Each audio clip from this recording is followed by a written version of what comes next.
جی ذوالفقار بھائی. جی شہباز بھائی، اب ہمیں ایک اور ہم پر بھی یعنی شیعہ حضرات پر یہ تہمت لگائی جاتی ہے کہ ہم حضرت بی بی عائشہ کے گستاخ ہیں. کیا واقعاً ایسا ہے؟ ذوالفقار بھائی بہت بہترین آپ نے بات کی ہے. میں چاہوں گا اور آپ سے درخواست بھی کروں گا کہ اگلا جو ہم پروگرام رکھیں وہ واقعہ افک کے اوپر رکھیں، تاکہ معلوم ہو، چونکہ وقت ہمارے پاس جو ہے وہ کم ہے. میں اس پوری گفتگو کو اسی ایک ہی جواب میں سمیٹتا ہوں.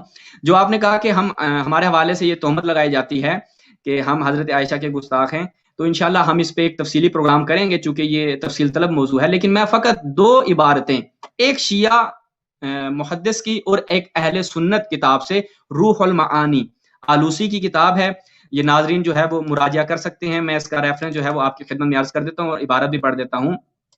جی ہاں، یہ تفسیر قرآن ہے میرے خیال میں ان کی. تفسیر القرآن العظیم والسبع المثانی، الجزء الثامن عشر، 18ویں اس کی جلد ہے اگر میں اشتباہ نہ کروں. اور اس میں جو اب ایک اہل سنت جو بیان کر رہے ہیں، ایک سلفی جو ہے وہ بیان کر رہے ہیں، وہ کیا کہہ رہے ہیں؟ وَنُسِبَ لِلشِّيَّةِ قَذْفُ عائشہ، کہ نسبت دی جاتی ہے شیعوں کی طرف کس چیز کی؟ کہ وہ حضرت عائشہ کے اوپر جو ہے وہ ایک ناروا تہمت لگاتے ہیں. میں وہ الفاظ جو ہے وہ سینسر کر کے بیان کر رہا ہوں.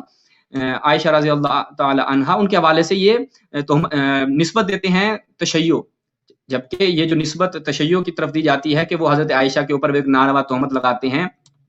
وَهُمْ يُنْكِرُونَ ذَلِكَ أَشَدَّ الْإِنْكَارِ، اور تشیع جو ہے وہ بہت شدید انداز سے اس چیز کی منکر ہے کہ جو تہمت ان کے اوپر لگائی جاتی ہے کہ وہ حضرت عائشہ پر فحشائی کی العیاذ باللہ جو ہے وہ تہمت لگاتے ہیں. وَلَيْسَ، یہ جملے توجہ کیجئے گا، ہمارے اہل سنت برادران جو ہیں وہ انہی کی کتاب سے پڑھ رہا ہوں. وَلَيْسَ فِي كُتُبِهِمْ الْمُعَوَّلْ عَلَيْهَا عِنْدَهُمْ عَيْنٌ مِّنْهُ وَلَا أَثَرٌ اصلاً ان کی جو وہ کتابیں ہیں جو قابل اعتماد کتابیں ہیں، منابع اساسی منابع ہیں، ان میں اس حوالے سے کچھ بھی نہیں پایا جاتا. یہ فقط تہمت ہے.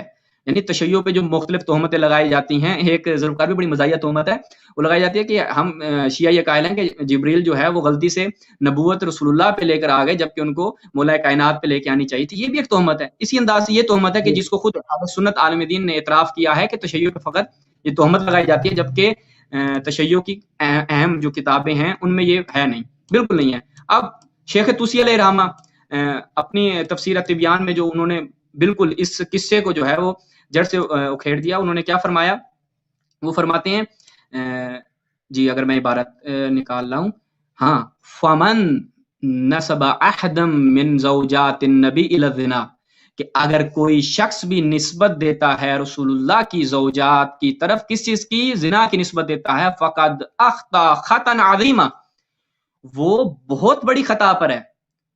ولیس ذالک، اصلاً ایسی کوئی بات ہی نہیں ہے کہ آپ جو ہیں وہ رسول اللہ کی زوجات کی طرف اس طرح کی نسبت دیں، اور یہ جو ہے وہ خود رسول اللہ سے متنفر کرنے والی بات ہے کہ اگر آپ اس طرح کی تہمتیں لگائیں گے. یہ شیخ طوسی علیہ رحمہ بیان فرما رہے ہیں، اور ہمارے علماء نے اجماع کا دعویٰ کیا ہے کہ اصلاً تشیع جو ہے وہ اس چیز کی قائل نہیں ہے. کون قائل ہیں؟ یہ عوام کے سامنے حقائق رکھنے چاہیے. انشاءاللہ ذوالفقار بھائی سے ہماری گزارش بھی ہے، فراز صاحب سے بھی، کہ اگلا جو ہم پروگرام کریں واقعہ افک کے اوپر کریں، تاکہ لوگوں تک حقائق جائیں کہ جو تشیع پہ تہمت لگائی جاتی ہے یہ تہمت الٹا اس کے برعکس ہے. آپ کی کتابوں میں یہ چیزیں ملتی ہیں. جی ذوالفقار.